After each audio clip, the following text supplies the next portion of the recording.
샬롬, 샬롬, 샬롬, 샬롬. 하나님 사랑합니다. 여러분, 주 안에서 사랑합니다. 예, 오늘 사무엘상 8장 말씀 1절에서 5절, 황혼에 찾아온 위기입니다. 사무엘이 늙음에 1절에서 5절이니까 한번 보죠. 이스라엘 사사로 사모니, 장자 이름은 요엘이요, 차자 이름은 아비야라. 그들이 브엘세바에서 사사가 되니라. 그의 아들들이 자기 아버지의 행위를 따르지 아니하고 이익을 따라 뇌물을 받고 판결을 굽게 하니라. 이스라엘 모든 장로가 모여 라마에 있는 사무엘에게 나아가서 그에게 이르되 보소서, 당신은 늙고 당신의 아들들은 당신의 행위를 따르지 아니하니 모든 나라와 같이 우리에게 왕을 세워 우리를 다스리게 하소서 한지라. 5절까지 말씀이죠. 호세아 13장 10절 참조하시기 바랍니다. 오늘 본문의 배경, 이제 사무엘이 나이가 늙었는데 아들들이 사사로 오르죠. 장자 이름은 요엘이고 차자 이름은 아비야인데 그들이 브엘세바에서 사사가 됩니다. 그의 아들들이 자기 아버지의 행위를 따르지 아니하고 이익을 따라 뇌물을 받고 판결을 온전치 않게 하는 그러한 마음 아픈 내용이죠. 이스라엘 모든 장로가 모여 라마에 있는 사무엘에게 나아가 그에게 이르되 보소서, 당신은 늙고 당신의 아들들은 당신의 행위를 따르지 아니하니 모든 나라와 같이 우리에게도 왕을 세워 우리를 다스리게 해달라. 이렇게 얘기를 하죠. 장로들이 모여서 모든 나라와 같이 우리에게 왕을 세워 우리를 다스리게 하소서. 5절 말씀.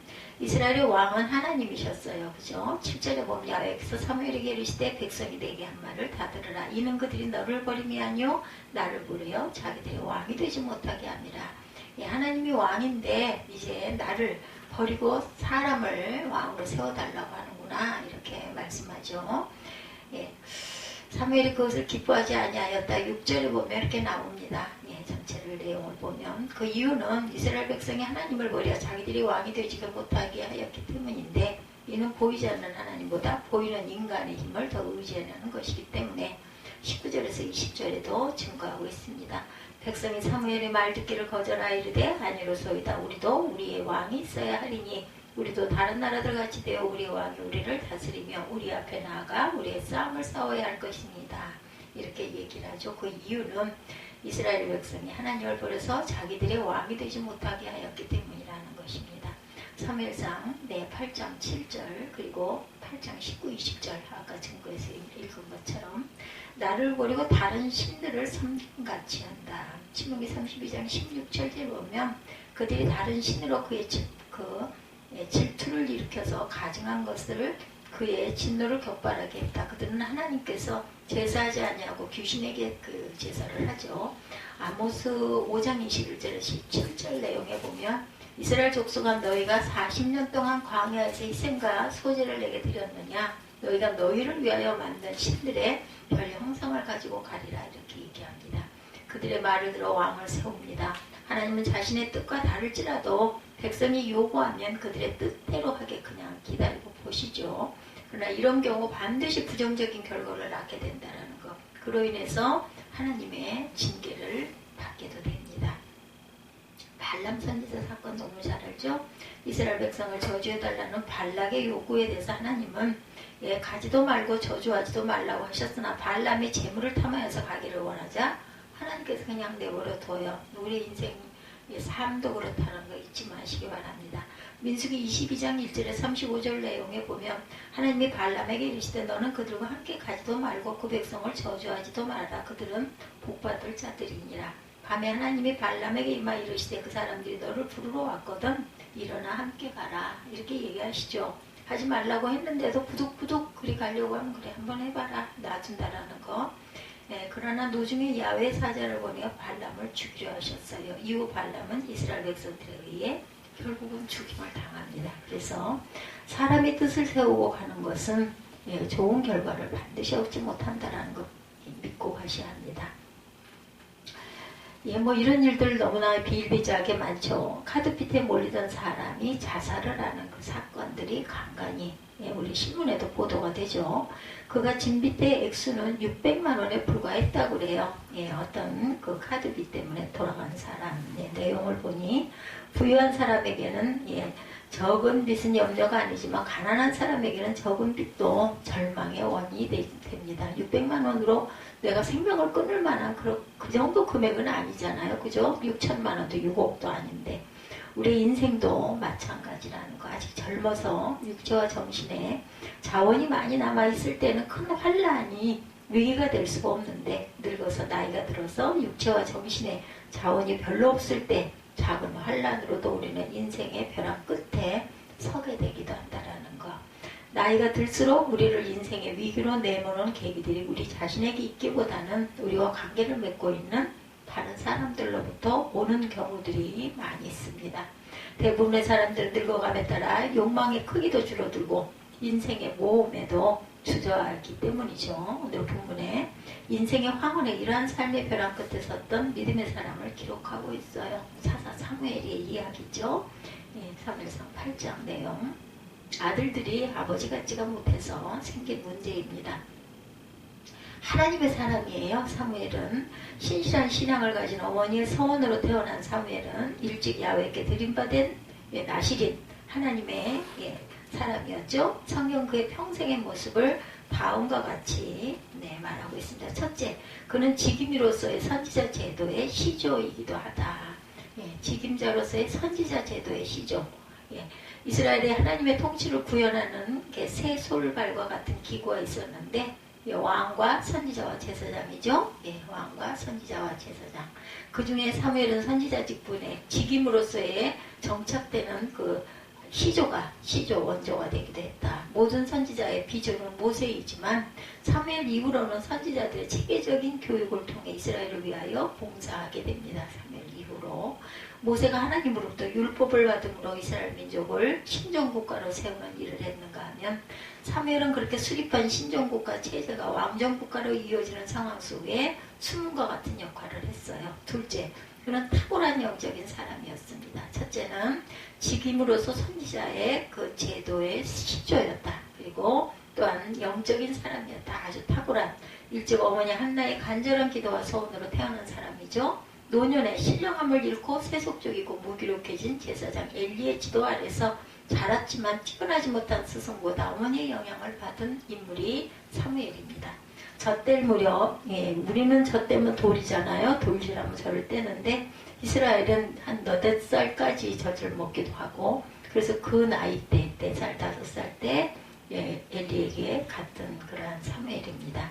어머니는 한나의 경건한 신앙의 영향을 받은 그렇기 때문에 4, 5세까지 자랐으니까 어려서부터 하나님의 신령한 음성을 듣던 사람이었을 뿐만 아니라 내가 여기 있나이다 해라 했을 때가 어린 나이죠.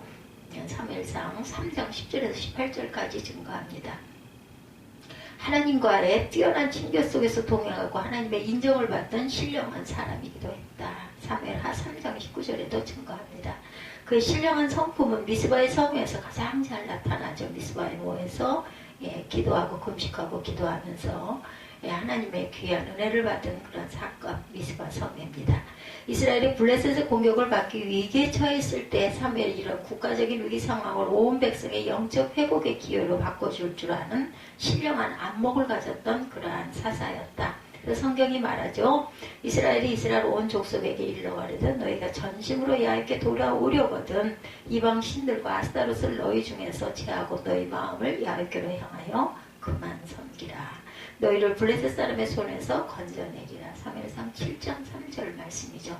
결국 미스바에서의 민족적인 회개를 통해 블레셋을 물리치는 기념비를 세움으로 그 유명한 에베네셀의 축복의 증인이 되었던 사무엘입니다.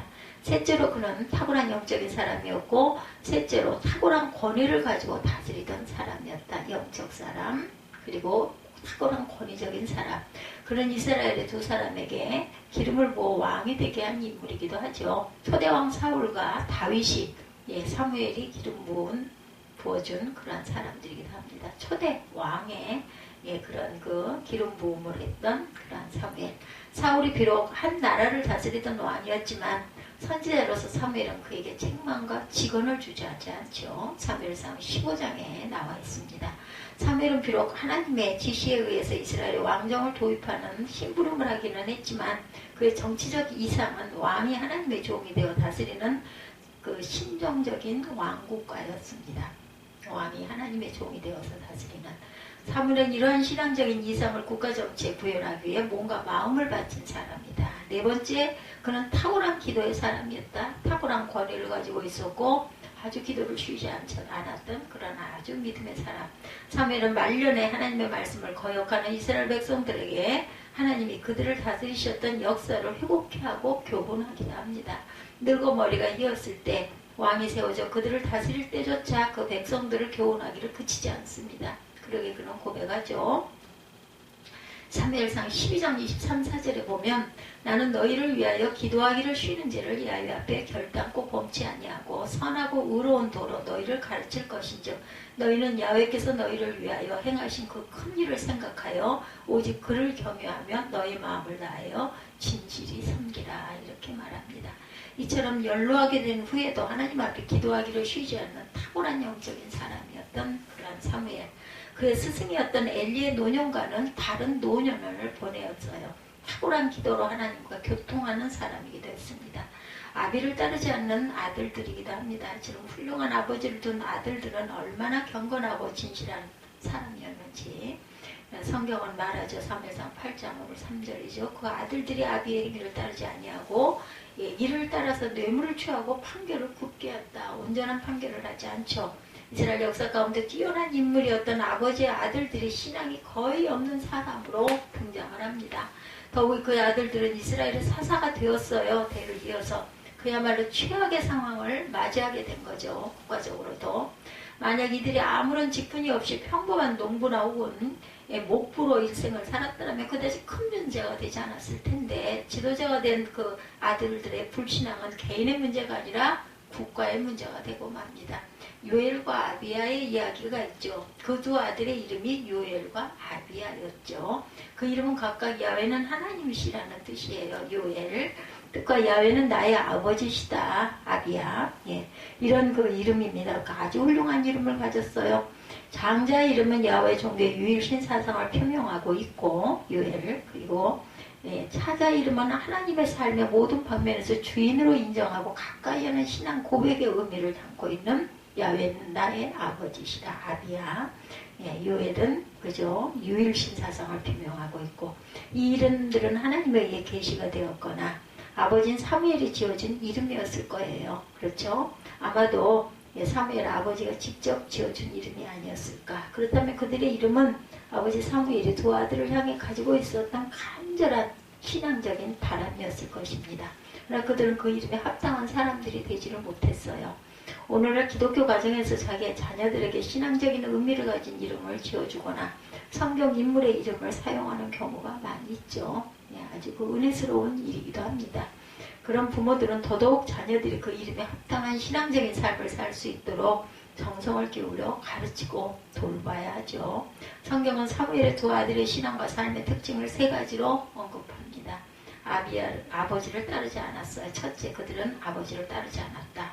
아버지 사무엘이 그들에게 보인 신앙의 부분 매우 아름다웠습니다. 아름다울 정도가 아니라 아주 탁월했죠. 어떻게 사무엘처럼 그렇게 살 수 있겠습니까? 그러나 그 아들들은 탁월한 모본을 따르지 않고 오히려 거꾸로 가죠. 우리들은 흔히 가정교육의 필요성을 많이 강조합니다. 그리고 부모의 삶의 모본이 자녀들에게 얼마나 중요한지도 강조하죠. 사실이죠. 아무리 좋은 말과 교훈으로 그들을 가르친다 할지라도 부모들이 모본을 보이지 않으면 자녀들은 결코 좋은 신앙의 사람으로 자랄 수가 없어요. 한 가지 사실이 전제되어야 합니다. 이것에는 그것이 하나님을 만나고 회심한 사람이어야 한다는 것입니다. 물론 회심하지 않은 자녀들도 회심하는 아버지의 경건한 삶과 어머니의 아름다운 생활을 보고 회심의 필요성에 대해 도전을 받을 수는 있는데 아무리 훌륭한 모본을 부모가 보여준다 할지라도 회심치 않은 자녀는 그 모본을 따라서 살 수가 없어요. 사무엘의 두 아들 요엘과 아비야는 경건한 아버지를 혐오하거나 싫어해서 그 모본을 따르지 않은 것이 아니라 스스로 세상을 더 사랑했어요. 아니면 반발이었을 수도 있을 것 같습니다. 그들 스스로 하나님보다 자기 욕망을 따라서 하는 것을 더 좋아했기 때문에 그렇게 되죠. 그러므로 자녀들의 회심을 심각하고 다급한 문제로 여기지 않았던 부모들은 이 점에 대해서 깊이 생각하고 각성해야 할 것입니다. 자신만 신실하게 신앙생활을 하면 그 본을 보고 언젠가는 자녀들이 감화를 받아서 하나님께 돌아올 것이라고 생각하는데 그것이 꼭 그렇지만은 않다라는 것. 인간의 죄된 본성의 변화가 지니고 있는 성격, 영적 성격을 바로 이해하지 않은 것. 성도의 자녀들이 하나님의 사람으로 빚어져가는 데 있어서 부모의 선한 행실이 꼭 필요한 것은 사실인데 그것만으로는 충분하지가 않다. 사무엘을 보면 그렇죠. 흠잡을 데가 없는 아버지였어요. 그러나 그의 자녀들은 아버지를 따르지 않습니다. 그들은 경건한 집안에서도 존재할 수 있는 회심하지 않은 자녀들의 그 대표적인 본보기였죠. 회심하지 않은 자신의 신앙의 형식은 어느 시기까지 준수하지만 결국은 자신이 회심하지 않은 상태를 드러내기 마련이고 그들은 하나님을 사랑할 수가 없는 거예요. 사무엘의 아들들도 하나님을 싫어했기 때문에 하나님을 열렬히 믿고 섬기는 아버지의 삶의 모본도 사랑할 수가 없었죠. 그래서 우리의 자녀들에게 우리의 좋은 모본 그 이상이 무엇이 필요하다라는 것, 어떤 초자연적인 일이 그들의 마음과 영혼 안에 일어나야 합니다. 그래서 자신들이 죄인이라는 사실을 깨닫고 정직하게 회개하고 자신이 비록 기독교 집안에서 태어났지만 우리 주 예수 그리스도를 믿는 것 이외에 어떤 소망도 없다는 사실을 인식할 수가 있어야 되죠. 이것이 바로 부모인 우리나 자녀들에게 회심을 위하여 간절히 기도할 때 꼭 기억해야 할 명목이다. 부모님이 이 일을 위해서 마음을 다해 기도하고 애쓰지 않는다면 결코 자녀들을 하나님께 순종하는 사람으로 만들 수가 없다라는 것. 그리고 두 번째는 그 아들들은 재물을 너무나 사랑했어요. 하나님보다 재물을 사랑하죠. 사무엘을 보면 그의 마음은 일평생 순전했어요. 조금의 흐트러짐도 없이 올고 닦고 한결같은 일생을 산 지도자였습니다. 노후의 스승 엘리처럼 눈이 어두워져 부패하지도 않았고 형통한 가운데서도 다윗처럼 그런 유격에 흘러 자신을 더럽히지도 않았습니다. 사무엘은 또한 히스기야나 아사처럼 노년의 마음이 부유해져서 하나님을 덜 의지하려고도 안 했어요. 그런 점에서 사무엘은 이스라엘 역사의 비탈길에서 유일한 신앙을 아주 고고하게 외치던 여호수아를 생각나게 하죠. 그의 자녀들은 도대체 어디서 재물을 사랑하는 것을 배웠을까? 사심없는 지도자로서 일생을 순전하게 사는 훌륭한 아버지 아래 양육을 받았는데도 이렇게 온전치 않은 자녀들이 됩니다. 노년의 사무엘이 자신에게 자신 있게 고백합니다. 내가 어려서부터 오늘날까지 너희 앞에 출입하였거니와 내가 여기 있나니 야훼 앞과 그 기름 부음을 받은 자 앞에 내게 대하여 증거하라. 사무엘상 12장 2~3절이에요. 내가 네 소를 취하였느냐 네 나귀를 취하였느냐 누구를 속였느냐 누구를 압제하였느냐 내 눈을 흐리게 하는 뇌물을 네 손에서 취하였느냐 그리하였으면 내가 그것을 너희에게 갚으리라. 그때 악한 이스라엘 백성들이 무엇이라고 대답해? 사무엘상 12장 4절에 보면 그것이 가로되 그들이 가로되 당신이 우리를 속이지 아니하였고 압제하지 아니하였고 네 손에서도 아무것도 취한 일이 없나이다. 요엘과 아비야가 재물을 사랑했지만 그것은 아버지 사무엘이 가르쳐준 것이 아니에요. 우리 자녀들이 자신의 좋은 신앙의 모습을 배울 것이라고 늘 우리는 기대하고 생각을 하죠.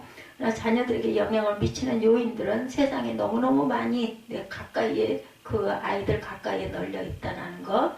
경건한 집안의 자녀들에게 있어서 이 세상은 오히려 그들이 쉽게 접해보지 못하는 수많은 즐거움과 쾌락 그리고 유혹이 될 수도 있어요. 너무나 못해봤기 때문에 훨씬 더 유혹적일 수 있습니다. 그때 여러분의 자녀들이 이 세상보다 하나님을 더 사랑하지 않는다면 너무나 쉽게 그 유혹에 굴복하게 되죠.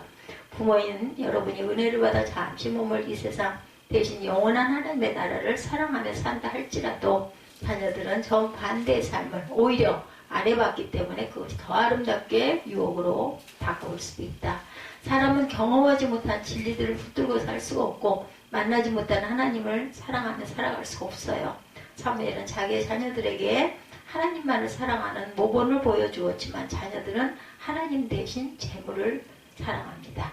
무엇 때문이에요? 수많은 아름다운 모본을 거절하고 아주 너무나 누추하고 또한 악한 이 세상의 유혹에 굴복해서 하나님의 영광을 가리고 명예로운 가문을 더럽게 한 그 이유는 이들은 이스라엘의 지도자이기도 했죠. 하나님과 언약 백성들을 섬기며 봉사해야 할 야훼 종들인 그들이 하나님보다 재물을 더 사랑했다는 것. 그 이유는 부모의 경건한 모본이 부족했을까? 율법이 없었을까? 제사와 예배와 법도에 대한 교훈이 부족했을까? 무엇 때문이었을까요? 여러 가지 요인 가운데 질문은 많지만 대답은 오직 한 가지. 그들이 하나님 앞에 회심하지 않았기 때문이다. 하나님을 직접 만나지를 못해서 그렇습니다. 회심하고 또 그 회심의 은혜를 보존하는 것 없이는 누구도 재물보다 하나님을 더 사랑할 수가 없다라는 것. 눈에 보이는 세상보다 보이지 않는 영원한 나라를 더 사랑하며 살아갈 수가 없어요. 회심은 그 사람의 영혼으로 하여금 감각적 사물들이 이렇게 전에는 세상의 표상을 넘어 영원한 실제 하늘나라를 보게 합니다. 그리고 영혼은 곧 하나님 자신이시며 진리시며 선이시며 아름다운 그 자체이시라는 것. 그 영혼은 영원한 것들을 통해 의미와 가치를 전달해 줍니다. 누구도 거듭난 영혼, 회심한 마음 없이는 이 영혼에 대한 감각을 지닐 수가 없다. 여러분의 자녀들은 정말 회심하고 있습니까? 잠시 유혹도 받고 침체에 빠지기도 하지만 눈에 보이는 세상 너머에 있는 영원한 나라에 대한 그런 소망, 그죠? 예, 이런 감각을 가진 복된 사람들일까? 날마다 유혹을 받지만 날마다 자기 깨어짐 속에서 하나님보다 세상을 사랑한 것을 회개하고 영원한 나라를 바라보며 살아가는 순례자들이십니까? 자녀들이 그들의 마음에 영원하신 하나님, 진리이신 주님, 아름다움 자체이신 하나님이 선포될 때마다 그들 마음속에 잠자던 영혼에 대한 감각이 깨어 일어나야 합니다. 잠시 지니고 있던 재물에 대한 사랑을 버리고 나의 영원하신 기업은 오직 하나님뿐이라고 고백함으로 요엘과 아비야와는 다른 하나님의 자녀들이라는 것을 보여주고 있습니까? 부모인 여러분들은 여러분들의 자녀들을 어떻게 판단하십니까? 판결을 굳겠다 이렇게 나오죠. 예, 자녀들이 사무엘의 자녀들 요엘과 아비야가 셋째 그들은 뇌물을 받고 판결을 굳게 했어요. 이것은 아주 명백하고도 중대한 범죄입니다. 하나님께서 우상 숭배 다음으로 싫어하시는 일이죠. 하나님께서는 십계명을 통해서 이런 의지를 보이셨어요. 이것은 판대지 말라고 하신 하나님의 계명을 명백히 위반한 것이죠. 출애굽기 20장 17절에 더욱 재판관의 자리에 있었던 사사들로서 뇌물을 받고 이익을 따라 판결을 굳게 했다는 것은 하나님께 대한 말할 수 없는 모독이었고 이스라엘 백성들 가운데 불의함이 누룩처럼 두루 퍼지게 하는 요인이었다.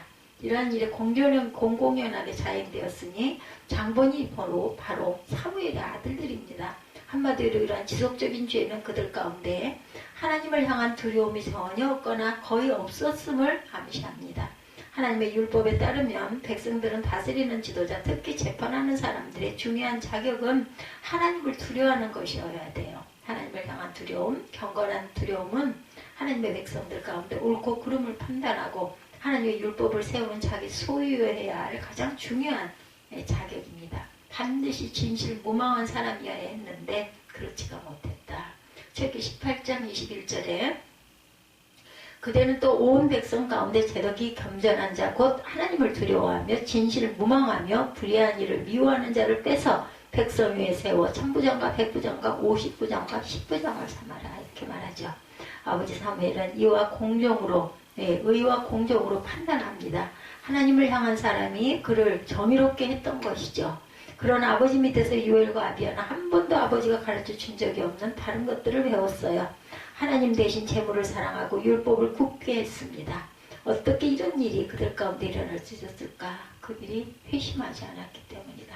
하나님을 회심하면 어떻게 돼요? 하나님을 온전히 만나게 되죠. 나의 하나님. 회심한 사람에 보이는 가장 중요한 정신적 특징은 하나님을 향한 두려움과 사랑의 이끌림이 반드시 있다라는 것. 하나님을 향한 두려움 속에서도 오히려 하나님을 향하여 알 수 없는 사랑의 힘으로 이끌리는 것이죠. 이처럼 하나님을 향한 경외는 거룩하신 하나님을 향한 두려움과 이끌림, 이것이죠. 이것이 바로 회심한 자 안에 있는 하나님을 향한 마음이다. 여러분에게 이처럼 자녀들은 거룩하신 하나님을 향한 두려움과 사랑의 이끌림이 있는지, 그들에게 완전한 자유가 주어졌을 때에도 여전히 하나님을 두려워하는 사람들로 살아갈 수가 있는지, 경건한 사무엘의 집안의 두 아들의 이러한 행실은 우리로 하여금 우리 자녀들의 회심 여부를 깊이 고민하게 만듭니다. 자녀들로 하여금 하나님을 두려워하는 법을 배우게 하시기 바랍니다. 하나님의 회심 없이는 이것이 그들 안에서 삶을 위한 내적 원리가 되지 못한다는 것. 우리가 자녀들의 회심을 위하여 전심으로 매달리지 않으면 안 되는 이유가 여기에 있죠.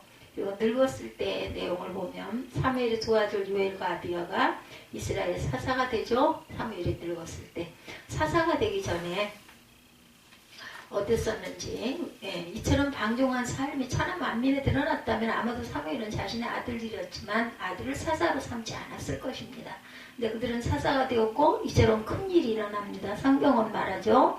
사무엘상 8장 1절에 보면 사무엘이 아직 젊고 힘이 있었을 때에는, 그리고 그 자녀들이 어렸을 때는 이처럼 노골적으로 아버지의 행위를 따르지 않고 재물을 탐하여 하나님을 두려워하지 않는 행동을 보이지 않았어요. 1절에 보면 사무엘이 늙음에 이렇게 시작을 하죠. 8장 1절 그의 아들들을 이스라엘 사사로 삼았다. 이렇게 8장 1절에 말씀합니다. 아버지가 늙고 영향력이 쇠퇴했을 때, 그들에게 자유가 주어지고 권력이 부여되었을 때 그들 자신 안에 있는 불신앙을 마음 놓고 노출을 하게 됐군요. 그 전까지는 아닌 척 했다는 거죠. 하나님의 말씀에 의해 영혼이 변화되는 것과 단순히 길들여지는 것은 전혀 다른 것입니다. 오히려 길들여지는 것은 하나님을 만나고 전적으로 변화될 기회부터 더 멀어지게 하죠. 이 광경 속에서 일종의 두려움을 느끼게 됩니다. 저 또한 지금 경건한 신앙을 가지고 있고 아직까지는 자녀들을 통제할 힘이 있어요. 그리고 우리의 자녀들은 우리의 말을 듣고 신앙적인 삶을 실천합니다. 근데 과연 그것이 그들의 본성이 변화되었기 때문에 나타나는 것일까? 영혼과 마음이 참으로 변화하여 그 원리로부터 이루어지고 있는 것일까? 아니면 아직까지도 우리의 힘과 자원의 슬하에 있기 때문에 아직 완전한 자유와 힘이 그들에게 주어지지 않았기에 회심하지 않은 자신의 영혼을 감춘 채 흉내만 내고 있는 건 아닐까? 그런 자녀들이 많습니다. 만약 여러분의 자녀들이 아직 회심하지 않았다면 이런 형식적인 신앙생활을 언제까지 계속하게 할 수가 있겠는가? 한계가 있겠죠. 잠시 동안의 일입니다. 회심하지 않은 자는 반드시 자신의 회심하지 않은 영혼의 상태를 드러내고 맙니다. 노년의 사무엘에게 비극적인 일이 일어나죠. 이런 일이 영적으로나 신앙적으로나 부러울 곳이 없는 축복 속에서 일생을 산 사무엘에게도 이런 자녀들을 통한 사건이 일어나죠. 그리고 모든 백성의 존경을 한 몸에 받고 하나님의 사랑을 받으며 일생을 후회 없이 마감할 수 있는 사람이었던 사무엘, 그의 노년에 인생의 위기가 찾아온 거예요.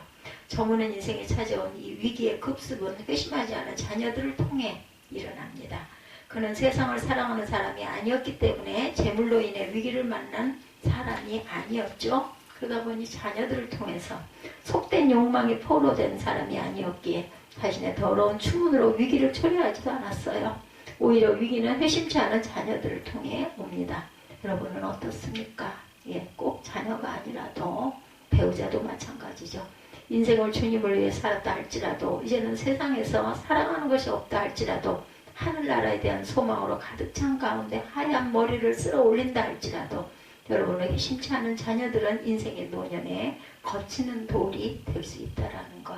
사무엘과 같이 경건하고 탁월한 인물도 자신의 자녀들의 회심에 대해 어떻게 할 수 없는가 하면 우리 같이 평범한 사람들은 과연 어떨까? 그러나 사무엘이 훌륭한 인물이었으면 틀림이 없지만 그가 만약 자신의 생애 중 더 많은 시간을 자녀들의 회심에 두고 고민했었더라면 그들에게 진실무망한 신앙을 심어주기 위해 더 많이 수고하고 눈물을 흘렸더라면 다른 결과가 오지는 않았을까요? 우리는 그 모든 것을 판단할 자리에 있지 않습니다. 그러나 다만 우리가 아는 것은 우리의 자녀들은 반드시 회심해야만 한다라는 것입니다. 그리고 회심한 우리의 자녀들은 어찌하든지 회심한 그 은혜를 보존하며 살아가야 되죠. 그렇지 않으면 인생을 믿음을 따라 살아왔음에도 불구하고 황혼에 예기치 않은 위기를 맞이할 수 있다는 것, 우리에게 그런 일이 없어야 할 것입니다. 은혜로 다스리게 하라. 우리의 자녀들이 필요한 것은 우리가 필요하는 것과 다르지 않죠. 바로 하나님의 은혜로 다스려지는 사람들이 되는 것입니다. 우리에게 그러하듯이 우리의 자녀들에게도 언제나 다양한 삶의 환경이 주어질 수 있다. 부유할 때가 있는가 하면 가난할 때가 있고 병들 때가 있는가 하면 건강할 때도 있습니다. 우리가 우리의 자녀들의 행복과 신앙의 환경에만 달려있는 것처럼 생각하는 것은 어리석죠. 문제는 우리와 우리의 자녀들이 필요할 때마다 하나님의 은혜로 다스려지는 자가 되어야 한다라는 것. 은혜로 다스려질 때 어떤 상황을 만난다 할지라도 은혜로 다스려지는 사람들이라면 그들은 안전합니다. 우리에게 고난이 올 때 우리가 은혜 안에 있다면 우리는 그 고난을 통해 얼마나 많은 유익을 얻게 되는지 알게 됩니다.